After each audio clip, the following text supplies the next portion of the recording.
என்னது இது? எப்பயும் திட்டுற சத்தம், பல்லு விளக்கிட்டு புடின்னு சொல்கிற சத்தமே காணோம்.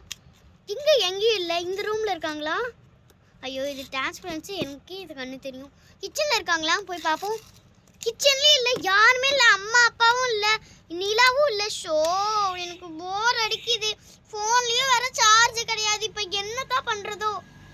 என்னது இது? மது இப்படி ஓடி வரா? என்னாச்சு மது? அக்கா, உங்க தங்கச்சி இருக்காங்களா? உங்களுக்கு நிச்சயதார்த்தம் நடந்துச்சு. ஹாப்பி. ஐயோ, அவங்களுக்கு சொல்ல வந்த நான் இங்க ஓடி வந்துட்டேன். சாரிக்கா. நீங்க நிச்சயதார்த்தத்துக்கு போவே இல்லையா? ஐயோ, அடி பாவி, என்கிட்ட ஒரு வார்த்தை கூட சொல்லவே இல்லையே இவ. நிச்சயதார்த்தம் தெரியும், நாளைக்குன்னு தெரியும். ஐயோ, அவங்க என்ன எழுப்பவே இல்லையா? எழுப்பின்னா நான் நிச்சயதார்த்தத்தை நிறுத்தி இருப்பேன். ஷோ, அவனை பார்த்தாலே எனக்கு இருந்துட்ட மாமாவா மூமாவா.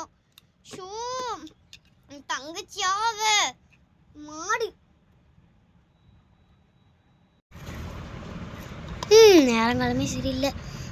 திட்டுறதுக்கு இதுதான் பெரிய வீடு. நல்லா பார்பி போட்டு பொம்மையாக வச்சுருக்காங்க.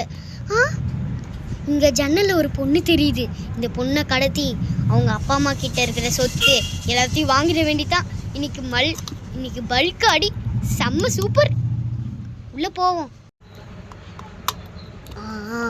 அந்த பொண்ணு ஏதோ பலாக்க பார்த்துட்டு இருக்குது. அப்படியே கடத்திட வேண்டியதுதான்.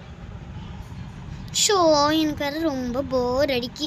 என்ன பண்ணுறதுன்னே தெரிய மாட்டேங்கி. யார்